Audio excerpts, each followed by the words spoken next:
Hello बच्चों, क्या हाल चाल है। Welcome to Sartaj classes. आज के इस वीडियो में हम बात करने जा रहे हैं क्लास 10th का एक चैप्टर अर्थमेटिक प्रोग्रेशंस का एनएट टर्म से रिलेटेड कुछ प्रॉब्लम जो आपके 11th एंट्रेंस एएमयू जामिया और बीएचयू में काफ़ी यूजफुल होने जा रहा है। तो चलिए बेटा शुरुआत करते हैं अर्थमेटिक प्रोग्रेशंस के एनएट टर्म से रिलेटेड कुछ इंपॉर्टेंट प्रॉब्लम्स एंड ट्रिक्स। तो चलिए मेरे बच्चों शुरुआत करते हैं। यह आपसे कह रहा है कि विच टर्म ऑफ एपी 21, 18, 15 -81 इस अर्थमेटिक प्रोग्रेशंस का कौन सा टर्म -81 होगा। इस अर्थमेटिक प्रोग्रेशंस का कौन सा टर्म -81 होगा। जैसे मुझे मालूम है, जैसे हम लोग जानते हैं कि किसी भी अर्थमेटिक प्रोग्रेशंस का nth term a plus n minus 1 into D होता है। तो an का मतलब यहां पर -81, a है आपके पास 21, n माइनस 1, d मेरे पास हो जाएगा यहां पर, d मेरे पास हो जाएगा यहां पर, d इज इक्वल टू होता है बच्चों second term minus first term. तो d है आपके पास 18 - 21 इज इक्वल टू -3।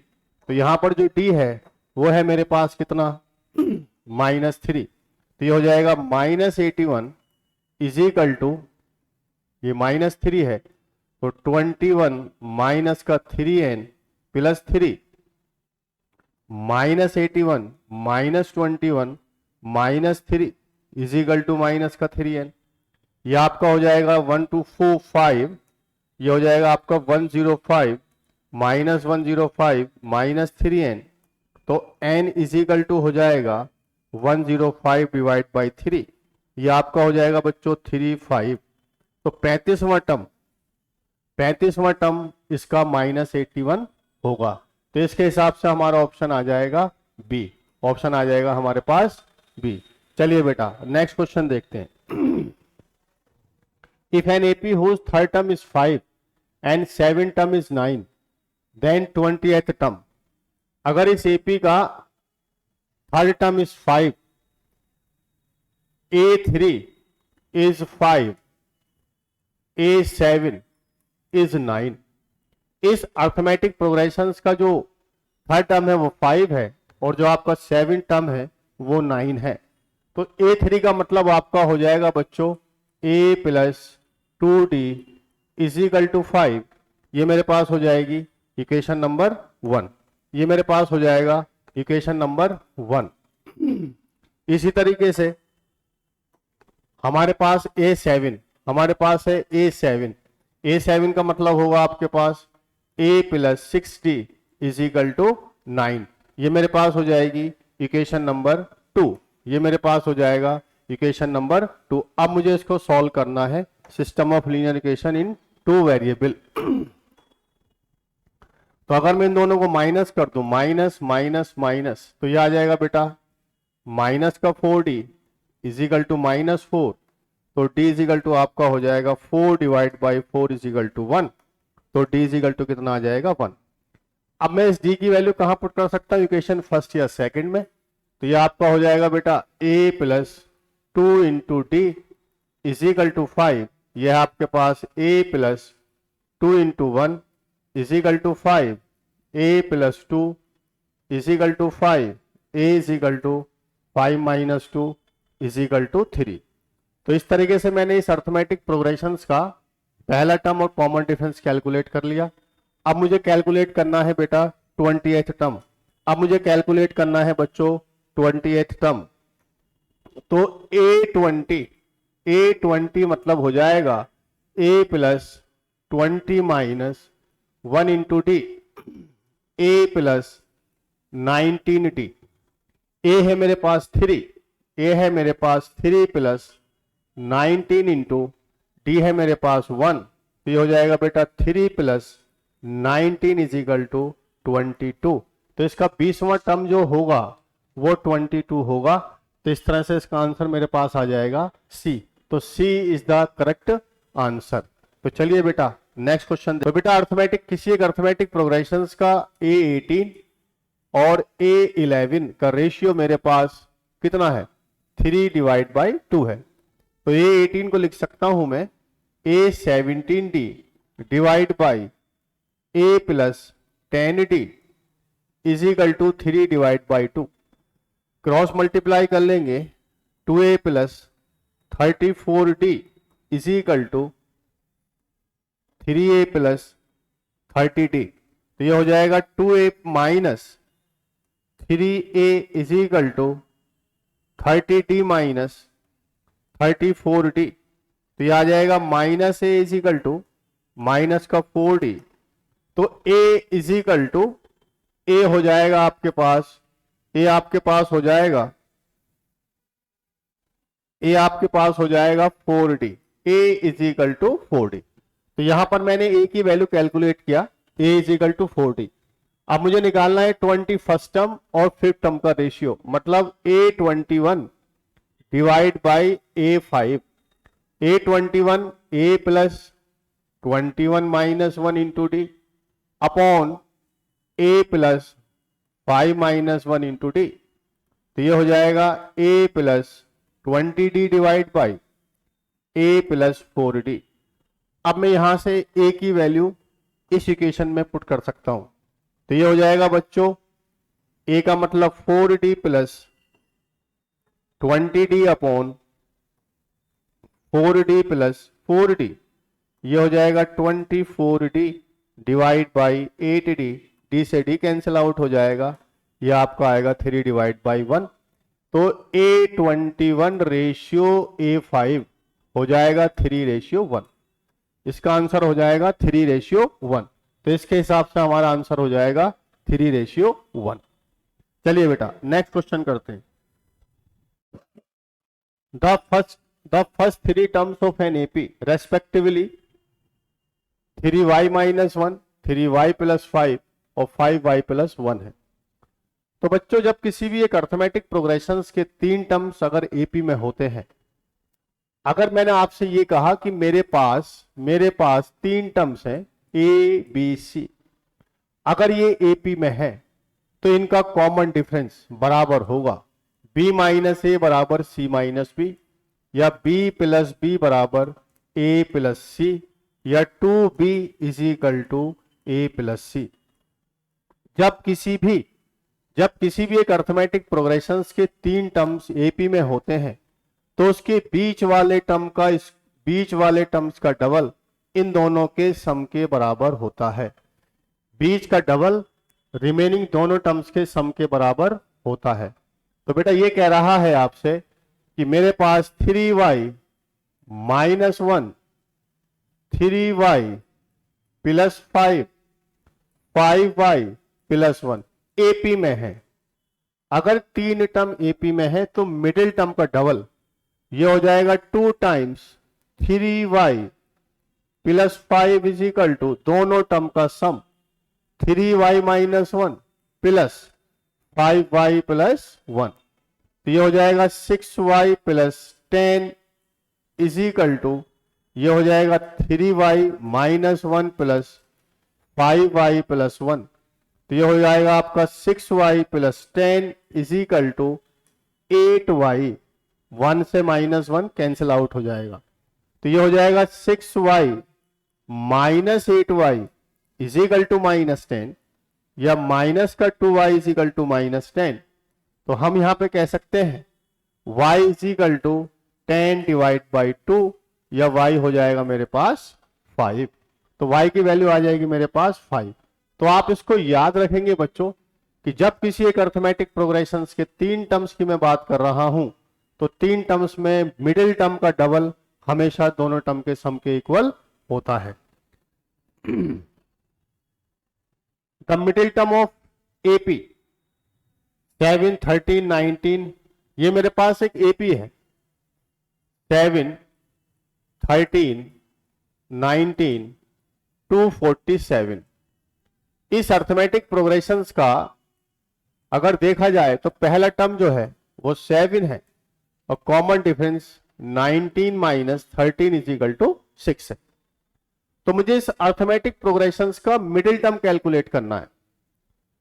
तो अगर मुझे इस अर्थमेटिक प्रोग्रेशंस का मिडिल टर्म कैलकुलेट करना है तो मुझे यह पता होना चाहिए कि यहां से यहां तक इस एपी में कितने टर्म्स हैं।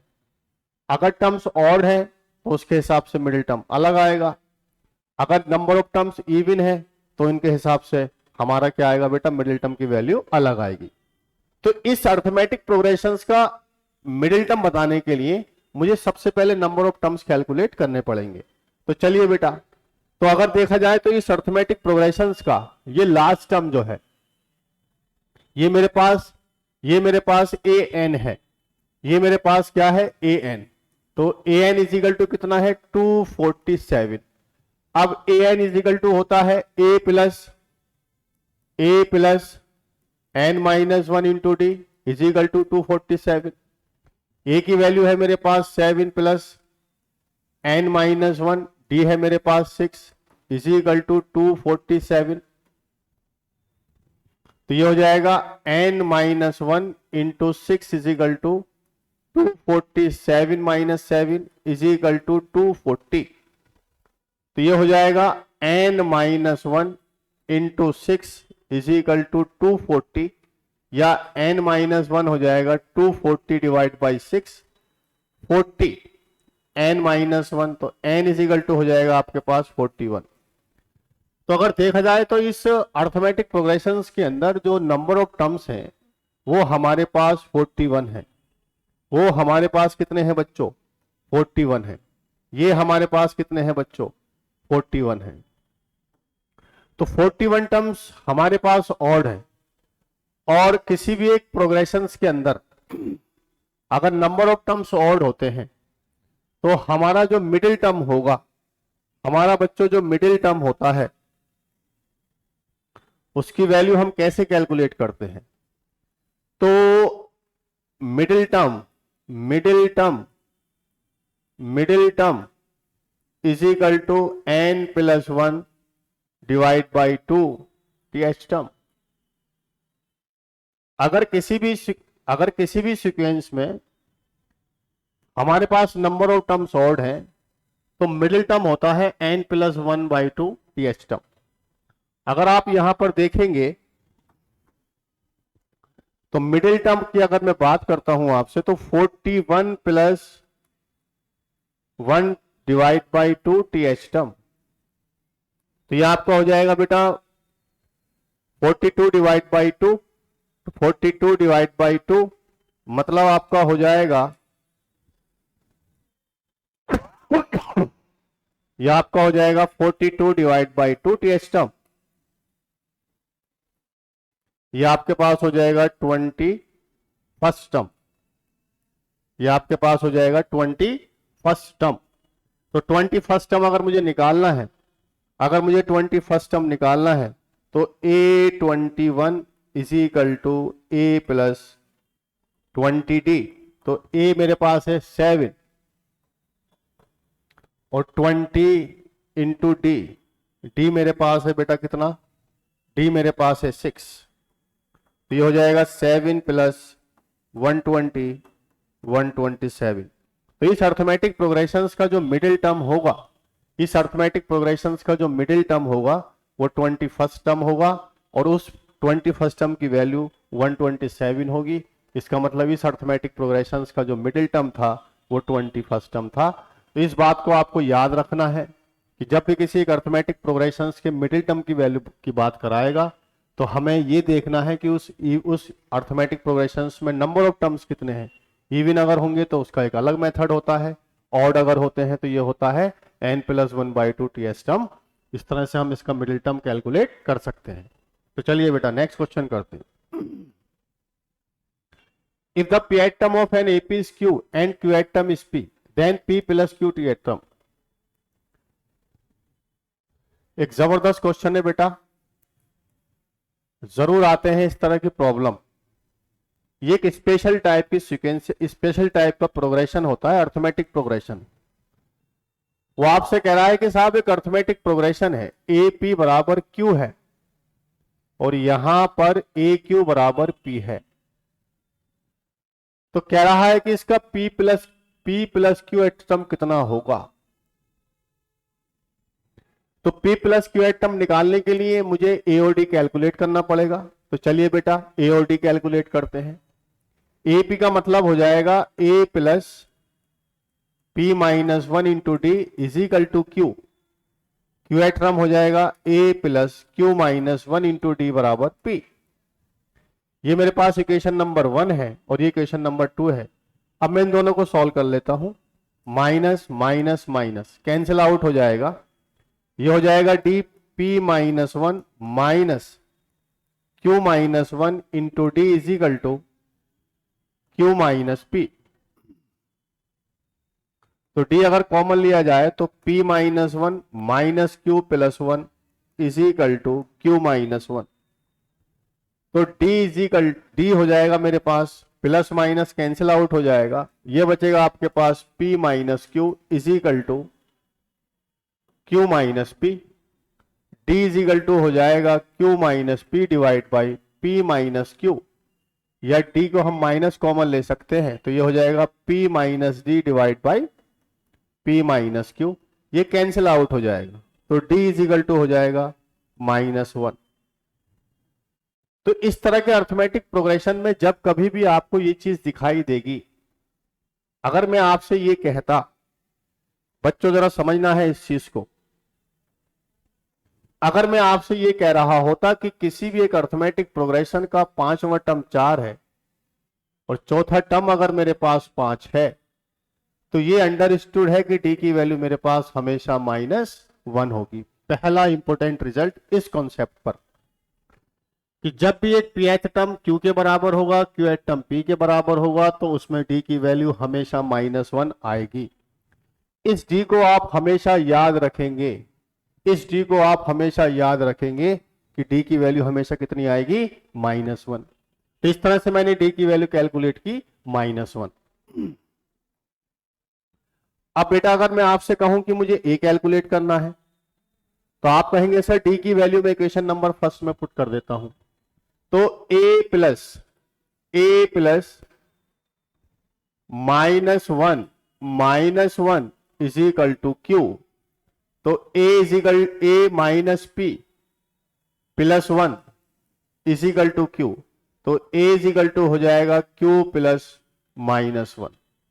ये भी एक रिजल्ट है जो हमेशा आपको आपके बहुत काम में आएगा कि अगर किसी एक अर्थमेटिक प्रोग्रेशंस का pth टर्म q है और qth टर्म अगर मेरे पास p है, तो उसका पहला टर्म हमेशा यही होगा, उसका पहला टर्म हमेशा यही होगा, उसका पहला टर्म हमेशा यही होगा।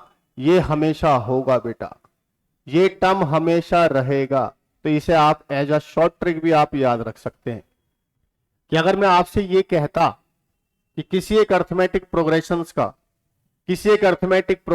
का 10वां टर्म मेरे पास 9 है और बेटा 9 टर्म मेरे पास 10 है, तो मैं आपसे कह रहा होता इस एपी का फर्स्ट टर्म बताइए, तो आप कहते सर 9 प्लस 10 -1।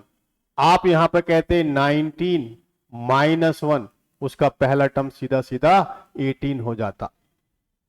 तो किसी भी एक अर्थमेटिक प्रोग्रेशंस का जब pth टर्म q और qth टर्म a हो, qth term p, pth term q हो, तो कॉमन डिफरेंस हमेशा -1 होता है। a जो है p प्लस q -1 होता है। इसे आप एज अ ट्रिक भी याद करते हैं और ऑब्जेक्टिव क्वेश्चन में ये सवाल एज अ ट्रिक आप इसको याद रखेंगे, एज अ रिजल्ट इसको आप याद रखेंगे। लेकिन मुझे पूछ रहा है यहां पर p प्लस क्यू टर्म की वैल्यू, तो मेरे बच्चों जब मुझे a पता चल गया, मुझे d पता चल गया, तो मुझे कैलकुलेट करना है a plus p plus Q. तो आप कहेंगे a plus p plus Q -1 into D.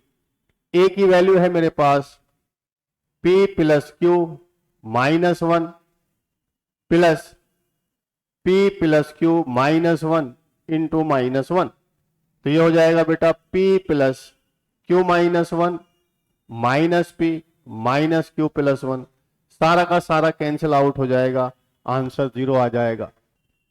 तो ये भी एक परमानेंट रिजल्ट है, हमेशा यही आता है कि अगर मैं आपसे ये कहूं, अगर बच्चों में आपसे ये कहता, ध्यान से समझना सब लोग बच्चों, अगर मैं आपसे ये कह रहा होता कि किसी भी एक अर्थमेटिक प्रोग्रेशंस का, अगर मैं कह रहा होता A20 मेरे पास 10 है और A10 मेरे पास 20 है, तो बच्चों AP प्लस Q का मतलब A30 की वैल्यू हमेशा 0 आएगी।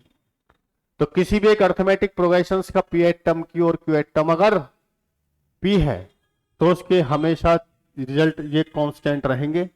D की वैल्यू हमेशा -1 आएगी, A हमेशा P प्लस Q -1 होगा और AP प्लस Q हमेशा मेरे बच्चों क्या होगा, 0 होगा।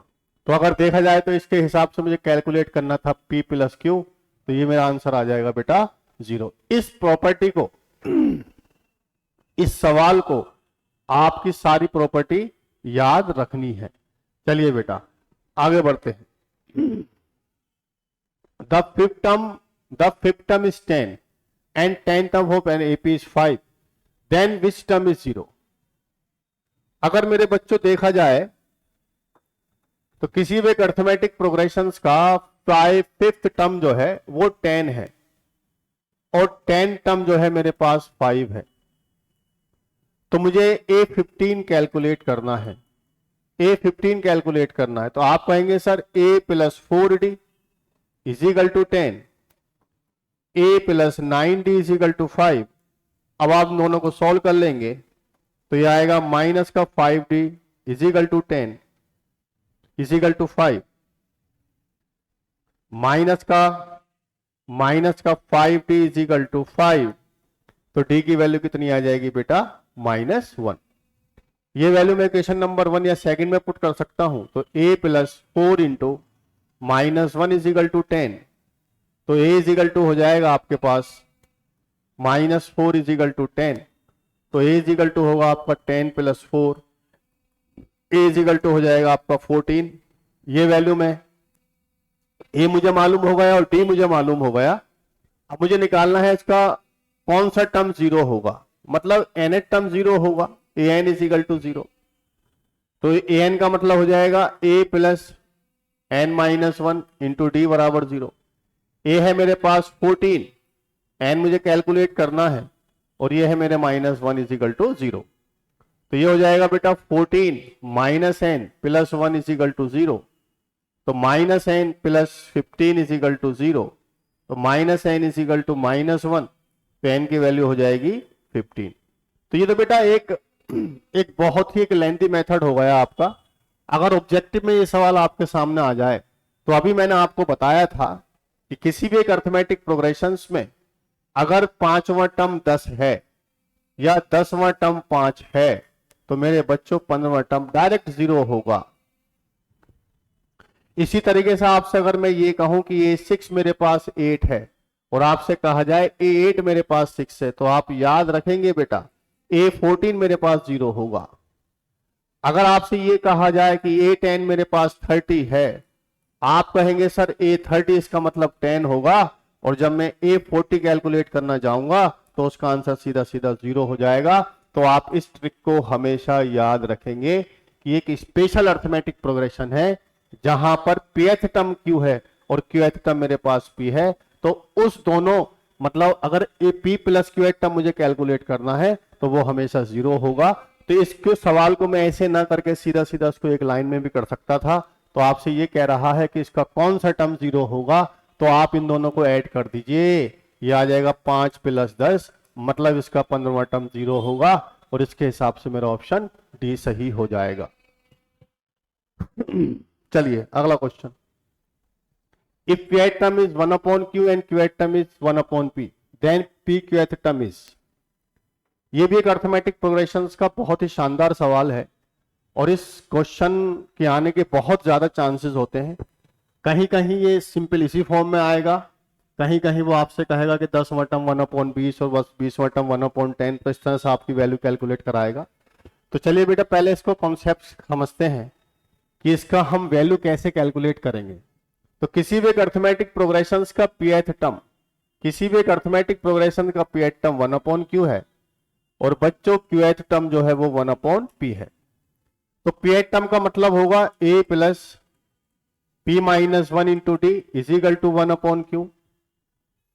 क्यूएच टर्म होगा a plus q minus 1 into d is equal to 1/p। अब मैं इसको माइनस कर सकता हूं, तो ये आ जाएगा बच्चों p minus 1 into d minus q minus 1 into d is equal to 1/q minus 1/p। मैं d यहां से कॉमन लूंगा तो p minus 1 minus q plus 1, यहां पे qp एलसीएम लिया जाएगा तो ये हो जाएगा p माइनस q। तो d इज इक्वल टू हो जाएगा 1 से 1 कैंसिल आउट हो जाएगा, p माइनस क्यू बराबर p minus Q divide by P Q, minus cancel out हो जाएगा तो d इज इक्वल टू कितना हो जाएगा 1/pq। प्रॉपर्टी नंबर या रिजल्ट नंबर 1। जब इस तरह का कोई भी आपके सामने एक अर्थमेटिक प्रोग्रेशन हो, pH term is 1/q and QH term is 1/p, तो d की वैल्यू हमेशा 1/pq आएगी। मैं आपसे कहना ये चाह रहा हूं कि अगर इस तरह का सवाल आपके सामने आए तो इस तरह के सवाल के बेटा रिजल्ट हमेशा फिक्स होते हैं। अगर यहां पे pH टर्म 1/q है और QH टर्म इज 1/p है तो d की वैल्यू हमेशा pq है, 1/pq है।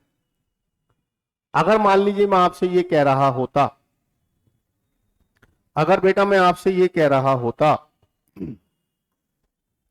कि किसी एक अर्थमेटिक प्रोग्रेशन का 5वां टर्म 1/10 और 10वां टर्म मेरे पास 1/5 है, तो d हमेशा 1/5 इंटू 10 मतलब 1/50 होगा। ये हमेशा फिक्स होगा। तो जब किसी एक अर्थमेटिक प्रोग्रेशन का pH टर्म 1/q और QH टर्म 1/q है तो कॉमन डिफरेंस हमेशा 1/pq है। अगर आपसे कहा जाए 5th टर्म 1/10, 10th टर्म 1/5 तो d की वैल्यू हमेशा 1/50 होगी। तो चलिए बेटा, अब मैंने यहां पे क्या कैलकुलेट कर लिया d, अब मुझे a कैलकुलेट करना है तो मैं d की वैल्यू यहां पुट कर सकता हूं, a प्लस यह है मेरे पास p minus 1 into d is equal to 1/q। तो a मुझे कैलकुलेट करना है, यह है मेरे पास p minus 1 into d is equal to 1/q। मैं d की वैल्यू पुट कर सकता हूं, a plus p minus 1 into 1/pq is equal to 1/q। तो ये हो जाएगा a plus p into 1/pq minus 1/pq बराबर 1/q। तो p से p हमारा कैंसिल आउट हो जाएगा, a plus 1/q minus 1/pq is equal to 1/q। 1/q से 1/q कैंसिल हो जाएगा तो a is equal to 1/pq। अगर आप देखें तो यहां पर a की वैल्यू 1/pq आया है। तो जब एक अर्थमेटिक प्रोग्रेशन आपको इस तरह की दे रखी हो तो उसका a हमेशा 1/pq आएगा। अगर मैं आपसे ये कह रहा होता बच्चों, अगर मैं आपसे ये कह रहा होता कि किसी एक अर्थमेटिक प्रोग्रेशंस का 7वां टर्म 1/8, 8वां टर्म 1/7, तो इसका a हमेशा 1/7 इंटू 8 इज इक्वल टू 1/56 आएगा, 1/56 आएगा। चलिए बेटा, अब मुझे इस अर्थमेटिक प्रोग्रेशंस का कैलकुलेट करना है pq टर्म। तो apq आपका हो जाएगा a plus pq minus 1 into D, ये है मेरे पास 1/pq प्लस ये है मेरे पास pq माइनस 1 और d कैलकुलेट किया है मैंने 1/pq। तो ये हो जाएगा 1/pq plus pq into 1/pq minus 1/pq, ये कैंसिल आउट हो जाएगा, इससे कैंसिल आउट हो जाएगा तो 1। तो a pq की वैल्यू हमेशा 1 आएगी। तो इसके हिसाब से इसका आंसर हो जाएगा बी। तो किसी भी अर्थमेटिक प्रोग्रेशंस का अगर पीएट टर्म 1/q और क्यूएट टर्म अगर मेरे पास 1/q है तो मेरे बच्चों हमेशा उसमें ए जो होगा, मतलब ए पी क्यू जो होगा वो 1 होगा।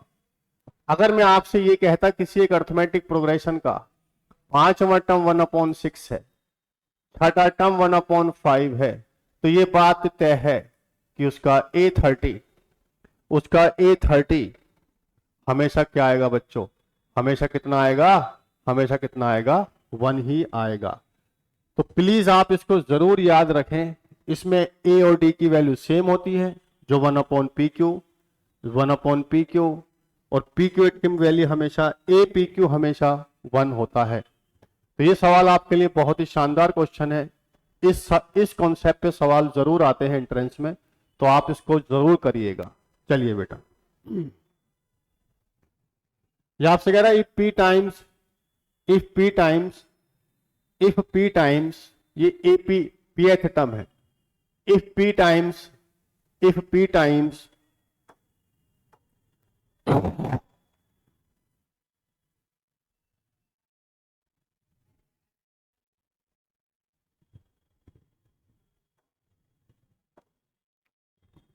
ये आपसे कह रहा है P times the pth term, मतलब ये AP है, ये pth टर्म है, ये मेरे पास qth टर्म है। P time the pth term is equal to Q time the qth term. किसी भी एक अर्थमेटिक प्रोग्रेशंस का अगर P times the pth term is equal to Q time the qth term होता है, तो आपसे ये कह रहा है कि P प्लस qth टर्म की वैल्यू क्या होगी। ये भी एक जबरदस्त सवाल है, एक अच्छा कॉन्सेप्ट का सवाल है और ये आने के चांसेस हैं। तो चलिए बेटा, आपसे कह रहा है P इंटू AP बराबर Q इंटू AQ। तो ये हो जाएगा बेटा P plus AP A plus P minus 1 into D is equal to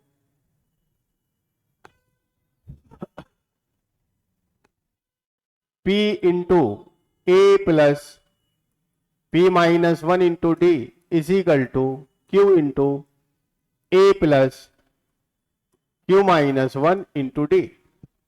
ये हो जाएगा PA plus P minus 1 into D is equal to QA plus Q minus 1 into D। PA minus QA is equal to Q minus 1 into D minus P minus 1 into D। तो यहां से अगर मैं common ले लूं तो ये आ जाएगा P minus Q is equal to, इसको मल्टीप्लाई D यहां से कॉमन लीजिए, आप यहां से D कॉमन लीजिए, तो ये आ जाएगा बेटा Q square minus Q minus P square plus P।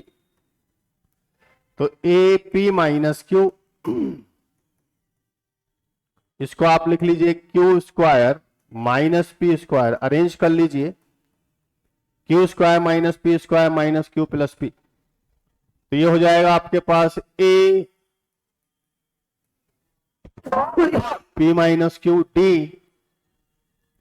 Q minus P A square minus B square Q minus P Q plus P। यहां से मैंने माइनस कॉमन लिया, ये हो जाएगा आपके पास Q माइनस P। तो ये हो जाएगा A P माइनस Q, यहां से मैं कॉमन लूंगा Q माइनस P। तो ये बचेगा बच्चों P प्लस Q माइनस 1। अगर मैं यहां से माइनस कॉमन लेता हूं तो ये हो जाएगा Q माइनस P और ये आ जाएगा Q minus P plus Q minus 1 into D।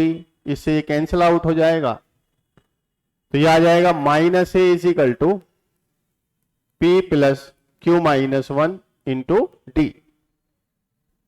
तो 0 is equal to P plus Q minus 1 into D plus A, या 0 इज इक्वल टू हो जाएगा A plus P plus Q minus 1 into D। अब मुझे कैलकुलेट करना है बेटा P plus Qth term. तो A P प्लस Q, ये आपके पास होगा A plus P plus q minus 1 into D, और इस टर्म की वैल्यू को मैं कैलकुलेट कर चुका हूं। यह है मेरे पास 0, तो मैं यहां पे लिख सकता हूं 0। तो P time the P th term is equal to Q time the Q th term है, तो P प्लस Q एटम की वैल्यू हमेशा कितनी आएगी बेटा? 0 आएगी। तो इसके हिसाब से ऑप्शन मेरा बी हो जाएगा। तो इसको आप एज अ ट्रिक भी याद रख सकते हैं। अगर मैं आपसे ये कहता कि किसी भी एक अर्थमेटिक प्रोग्रेशंस का अगर मैं आपसे कह रहा होता कि 10 times the 10 term is equal to 20 times the 20th term, तो अगर देखा जाए तो यहां पे अगर मैं कैलकुलेट करूंगा A30, तो A30 की वैल्यू सीधी सीधी कितनी आ जाएगी बेटा? 0 आ जाएगी। अगर मैं आपसे ये कह रहा होता कि 5 time the 5th term is equal to 10 time the 10 term, तो आप कह रहे होते A15 बराबर 0, A15 बराबर 0। तो इस चीज को आपको याद रखना है। तो आई होप आपको आज का हमारा ये सेशन पसंद आया हो। अगर आपको हमारा ये सेशन पसंद आया हो तो हमारे चैनल को लाइक कीजिए, सब्सक्राइब कीजिए, शेयर कीजिए, और इसी तरीके से आपसे हम लोग जुड़ते रहेंगे। खुदा हाफिज।